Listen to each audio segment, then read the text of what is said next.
I'm Alan Tariba, president of the Fitchburg Historical Society, and with me is Eileen Killer, secretary of the FHS. We appreciate the opportunity to be here tonight.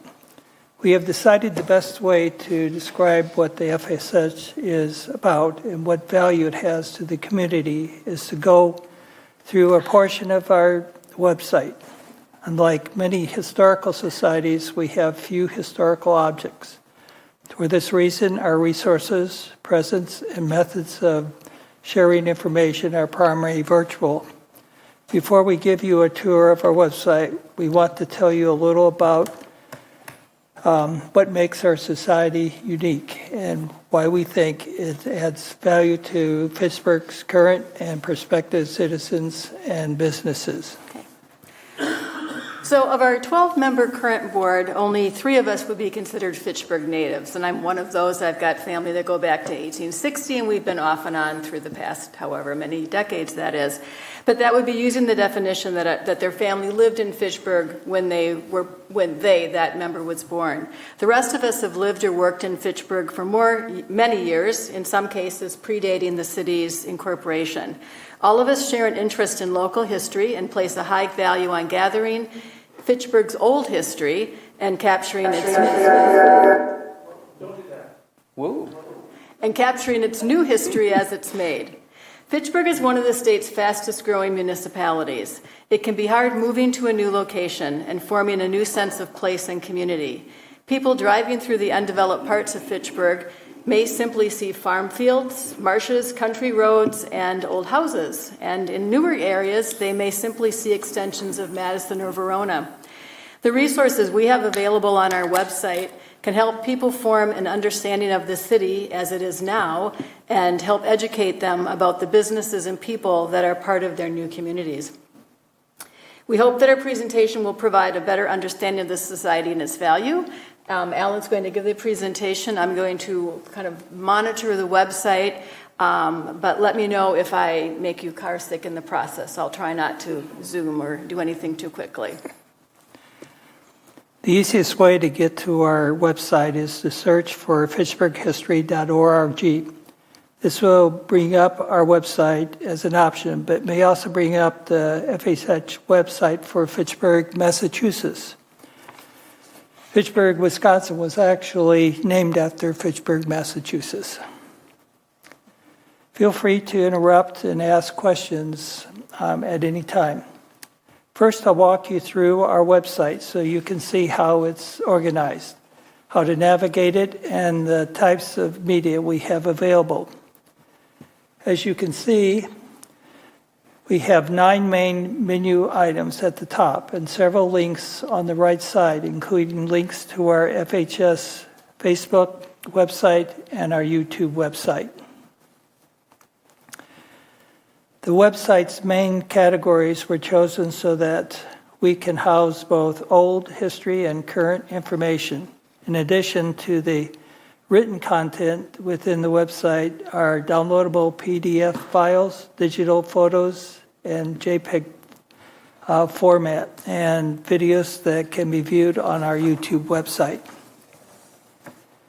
The whole homepage, as you can see, contains a notice that what has been added to our website. This is followed by a short article of current interest.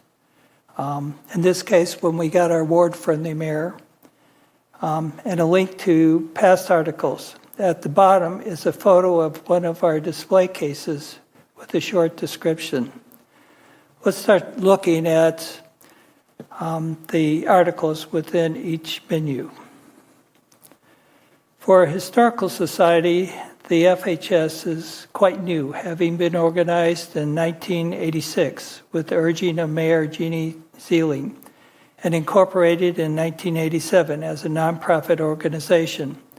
Our motto is history is yesterday, today, and tomorrow. This encourages us not only to obtain information about the past and present, but to look to the future and the implications of the northern part of Fitchburg becoming urbanized and the encroachment of subdivisions on the farmlands in central and southern Fitchburg. Due to limited storage space in the City Hall building, only documents and photographs were collected with a few exceptions. When the Fitchburg Library was built in 2010, the FHS had the use of the Fitchburg Room on the second floor, along with 2 display cases, a small office, and a few shelves in the storage room in the basement. The FHS obtained funding for the large mural in the village of Fitchburg. However, we have relied on small yearly membership fees of $10 for individuals, $12 for family, $50 for businesses, and a few donations to pay for speakers at our spring and fall meetings, and for our yearly WordPress subscription. The FHS has 12 board members with 4 members elected each year for 3-year terms at our April meeting. Officers are elected each year in April by the board members. A brief bio is available for each board member. And this is just one example. In 2016, due to a lack of sufficient funds to staff our office, we wrote and obtained a grant to digitize our collection and develop a database and website so that everyone with an internet connection could view our documents online. We were fortunate to have the volunteer services of Elizabeth Leith, Senior Academic Curator in the Department of Anthropology at the University of Wisconsin-Madison, to help us with writing grant and developing our database. She also had several students that needed volunteer hours. So they were very helpful in scanning the thousands of documents and photos in our collection. Our FHS website went online on December 26, 2016, with 5 web pages. We currently have 290 web pages in 3 large databases: an obituary database, an FHS photo database, and our FHS newsletter database. Since we have obtained updates to our databases and several new articles each year, we instituted an FHS website alert system. When new material is added to our website, we send an email to FHS members and other people interested in our website, telling them about the new material and include a link to the material. We typically see a doubling in the number of daily views when these notices are sent, indicating that approach has been very successful. Has any one of you tried that? I guess not. Something for you that's on your list that you have to try that. We will start our journey with our newest website article that takes us back 12,000 years. Examining Fitchburg's Native American history was inspired by the recent discovery of a 3,000-year-old canoe in Lake Mendota. Most of the information in this article describing the progression from hunter-gatherers to more permanent structures and planted crops was summarized from articles on the website of the Mississippi Valley Archaeological Center at the University of Wisconsin-La Crosse with the help of Elizabeth Leith. Luther and Elizabeth Leith were also very helpful in obtaining information on specific sites in what is now Fitchburg during the 4 major time periods beginning 12,000 years ago. Unfortunately, the location of these sites cannot be disclosed publicly due to treasure hunters searching for souvenirs. The earliest sites indicate that Native Americans occupied what would become Fitchburg, as at least for short periods of time, as the glaciers receded northward at the end of the Ice Age. Going to more recent times, Bill Kinney a sixth-generation Fitchburg resident, describes the beginnings of Fitchburg. The land which would become Fitchburg was first surveyed in 1833 by a government official and found to be good for farming. In 1846, a three-township area was created and called the town of Rome. A year later, a township was created from Rome and called Greenfield. Due to postal confusion with the Greenfield in Milwaukee County, the township name was changed to Fitchburg, and that's how we got our name Fitchburg. This article goes on to describe the development of Fitchburg from a rural community to the mixed cultures of the present-day city of Fitchburg.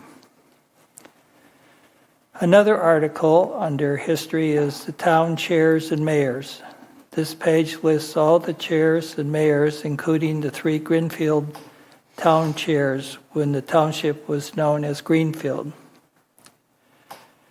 Most have a photograph, a short bio, and cemetery information. It should be noted that many served 1 to 2 year terms, but after another year or two would be reelected.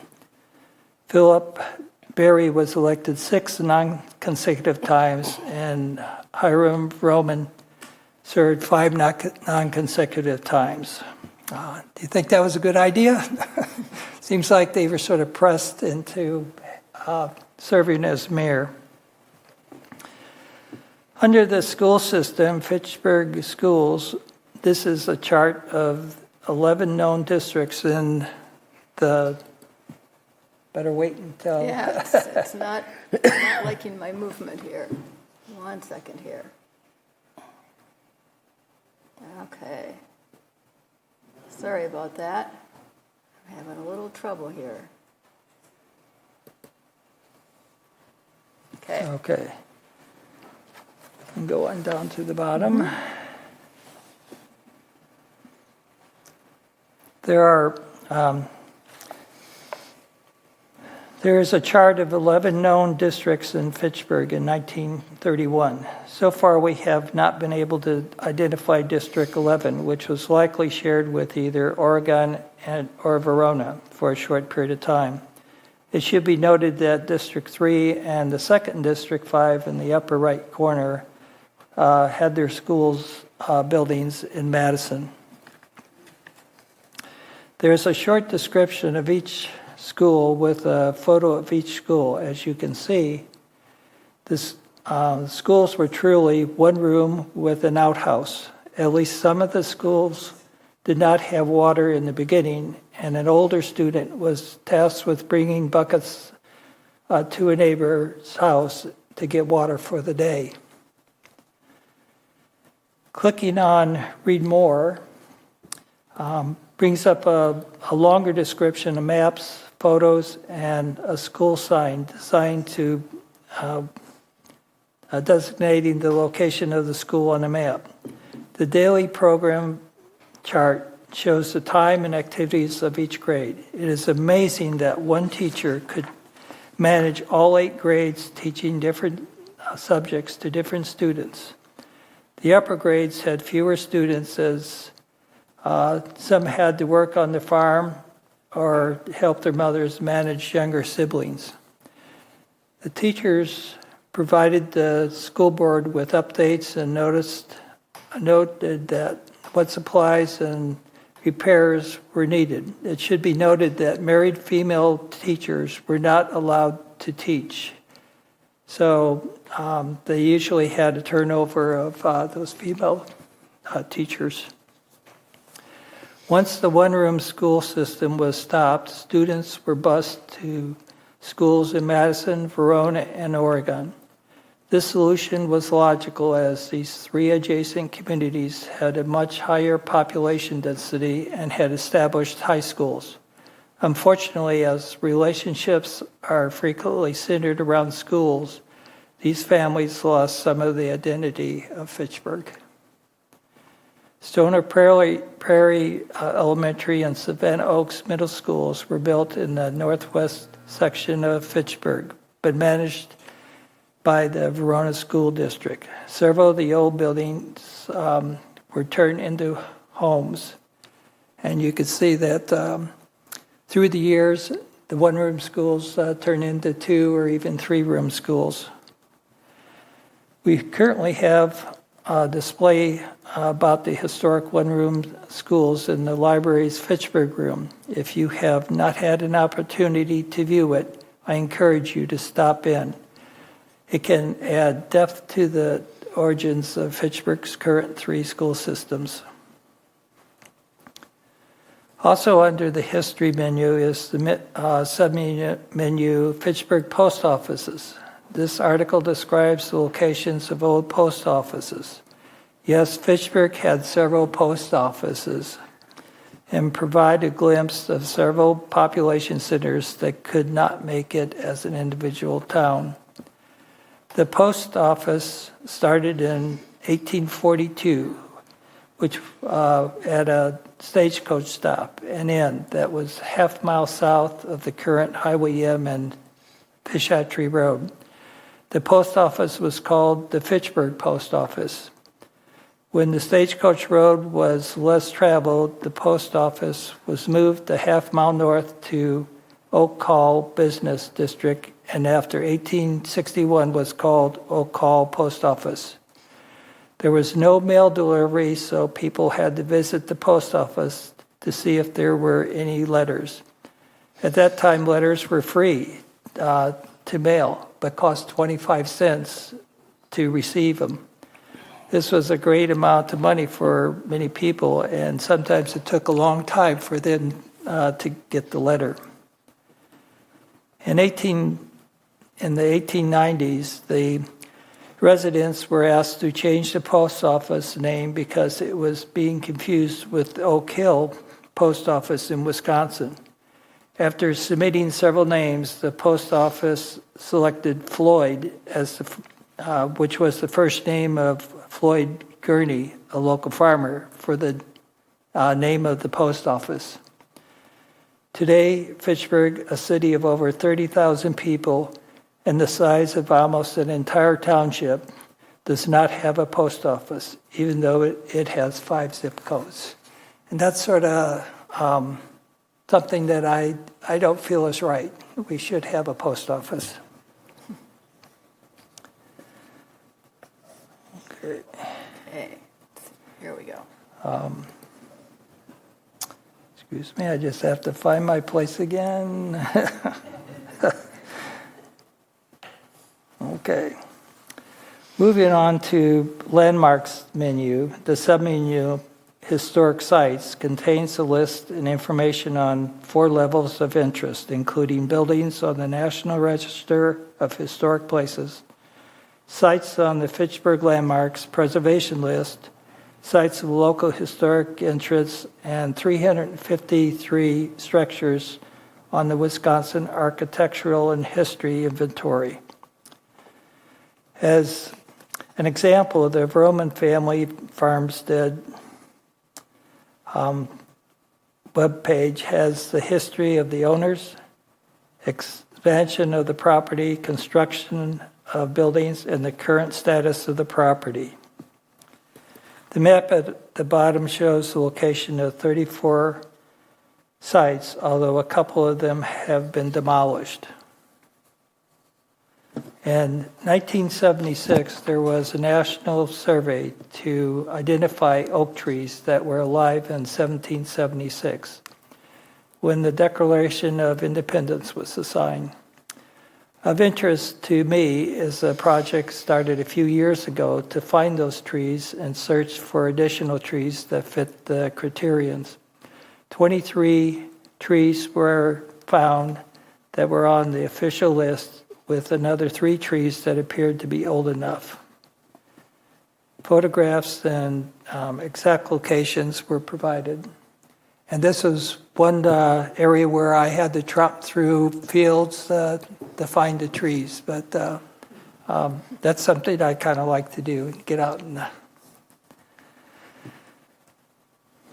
2 books have been identified that contain graphical sketches of 55 individuals associated with Fitchburg in the second half of the 1800s.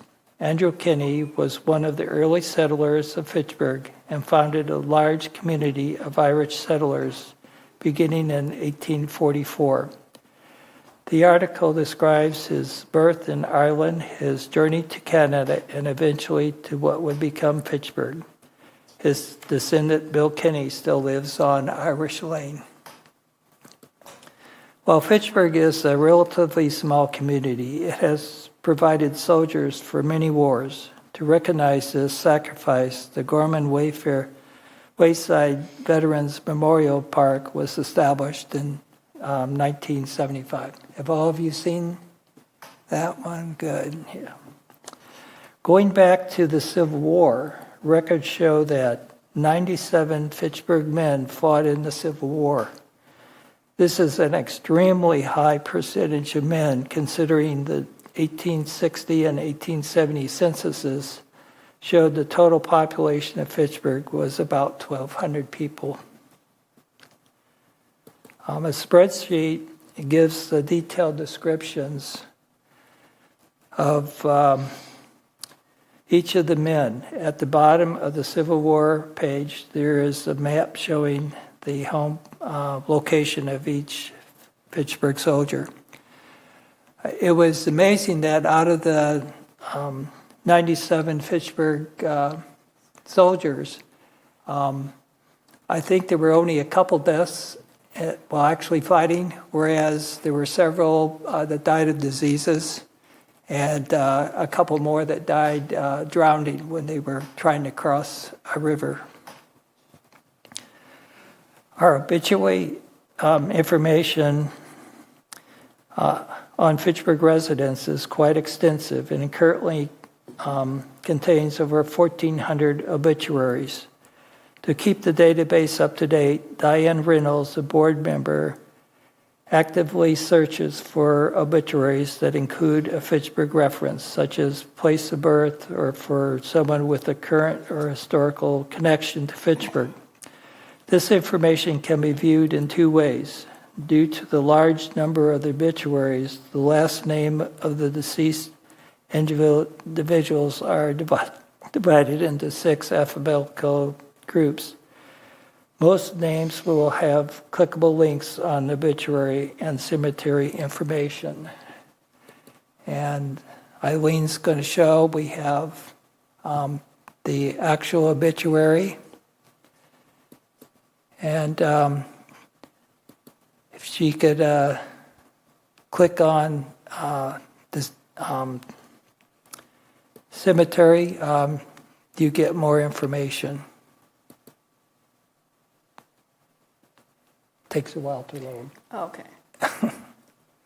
So that gives the official when they were born, when they died, and places.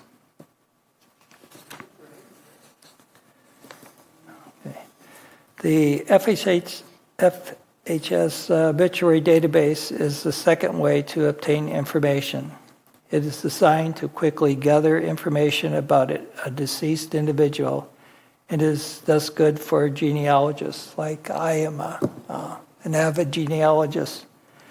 The large spreadsheet arranged alphabetically gives the names, dates, and places of birth and death, sources and dates of obituary, and it frequently lists the cemetery where buried. Of special importance is that the spreadsheet lists the names of all the people mentioned in the obituary. With this information, one can go to the obituary webpage and select the obituary to determine the relationship of people. For many years, Fitchburg farmers planted wheat, but nutrients in the soil were depleted, and a cinch bug infection made wheat growing unprofitable.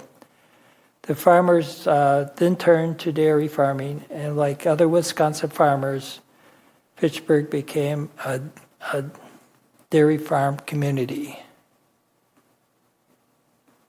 And There we have information on a lot of the farms.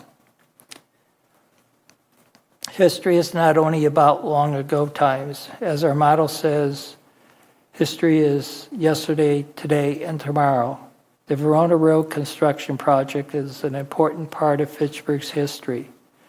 As the growth in population south of Madison increased, it became apparent that the highway system in Fitchburg, containing low speed limits and multiple traffic lights, could not handle the morning and evening rush hours going to and from Madison. Plans started in 2013 to develop a high-speed, predominantly 6-lane freeway going from the south edge of Madison to Verona. Construction began in 2016 and finished in 2020. The planning, development, and construction of this freeway are detailed. And we worked with a group that was actually building the freeways. In addition to the obituaries database, there are databases of our FHS newsletters and our photo database. The newsletter database contains approximately 100 newsletters which can be viewed individually or as one large PDF profile. The advantage of the large PDF file is that it is searchable, so topics of or people of interest can be quickly found.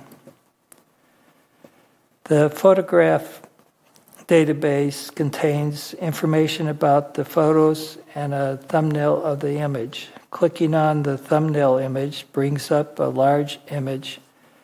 Because we do not have the resources to make these photos available to view in person, the database allows anyone with access to the internet a way to view them. This is an unusual feature for a society of our size. We're going to try this one again, Alan. Okay. It's not loading. So we'll try it again. Okay. It could take just a little while. It's a very big database. Looks like it's still syncing up there.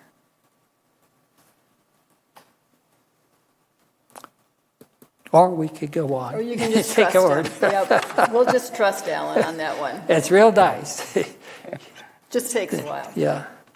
So,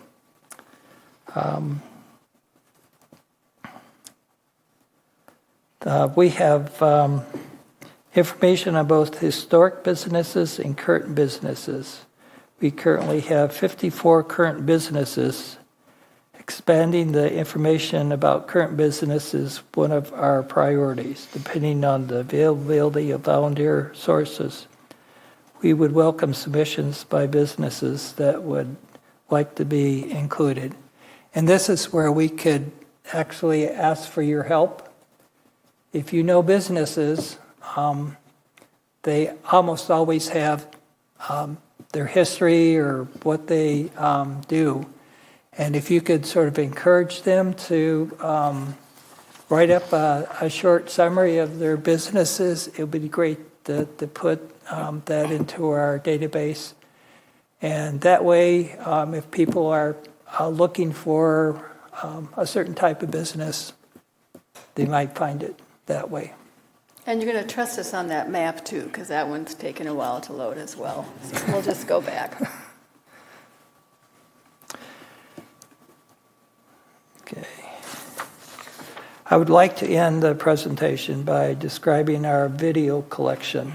These video resources are an exceptional feature of our society, and we are appreciative of the assistance that FACT-TV provides. FACT-TV has been gracious in filming our spring and fall programs that are open to the public. We currently have 19 presentations, which are on our FHS YouTube website. During COVID, when the restrictions were in place and we were unable to meet in person, we offered the programs via Zoom with the assistance of FACT-TV's staff. While we missed the in-person contact, being able to continue our programs helped us continue to provide a service to the community. We also have interviews once a month with people associated with Fitchburg or a topic of current interest. These interviews, which now number 76, are also recorded by Fact TV. Our video presentations webpage has a link to each video on our FHS YouTube website. And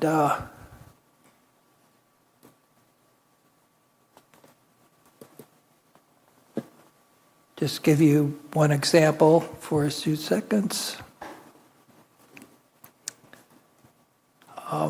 So these are some of the interviews that we've had lately with the head of the library. This concludes our presentation, and we welcome any additional questions and comments. Thank you. Well, that wasn't an hour. No.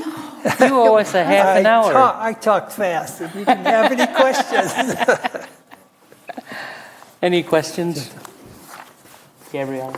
I just want to say that the website is extraordinary. I'm really impressed with all the work that was done. I just had no idea you had so many resources and so much detail, so kudos. Most people think that. Yeah, it's If you incredible. go to most historical society websites, which, to be fair, they have an old building and they have physical objects, but they don't have all this other information that you right at your fingertips, and you don't have to go anywhere. So it's a learning process. I had to develop these. We didn't have a lot of money, so I had to learn how to develop a website, and got some help here and there. So it's we're very proud of that website. Well, this website is great. I have most of the books that you reference on there, but having it in this format, I haven't been to the Fitchburg Historical Society website in a long time, so There's a lot of new information.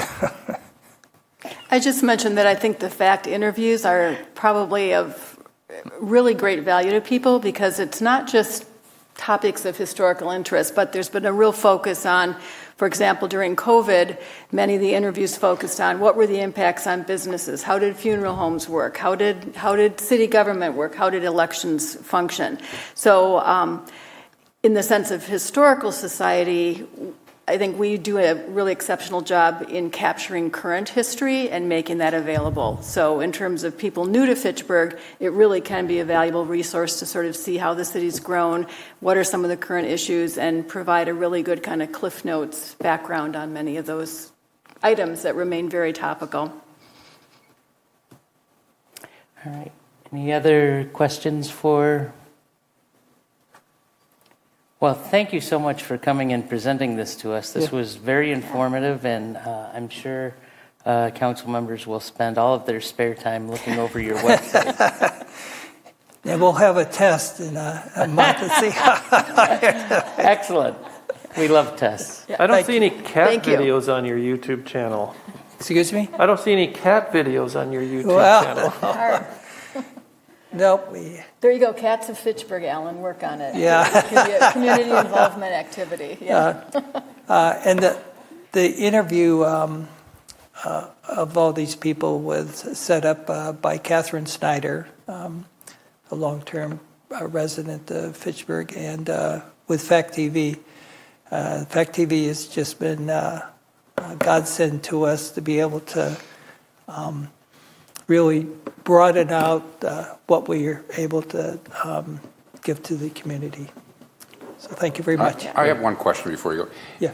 In Fitchburg itself, unless I'm missing it, but I've often wondered, barns are brought up and families and so forth, which is great and wonderful, but why is there no churches in the Fitchburg area from 100 years ago? Or are there? There seems to be a large predominant Irish Catholic community, but yet there's no established church. Am I missing that, or? Yeah, there was a church, was that on M? There was a Catholic church near Oak Hill Yep. that then, I don't recall They what moved- happened, but the cemetery then was moved to the Yeah.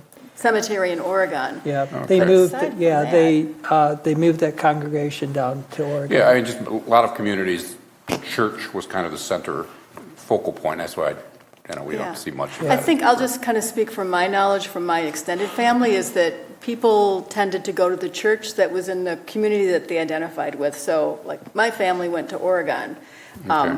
Many of the families on Irish Lane went to churches in Madison because it was where your affiliation was. But that's a good question. I think it would be worthwhile for us to, if we can't find any content, we could at least include it because it is a topic that people Yeah, often no, look I for. just keep more curious than anything else. Thank you. All right. Very good. Any other questions for our Historical Society people? Great. Well, thank you so Thank you. much for Thank you. coming Thank you and for presenting inviting all us. of this. And I hope to see more stuff. All right. So with that, we will move on to our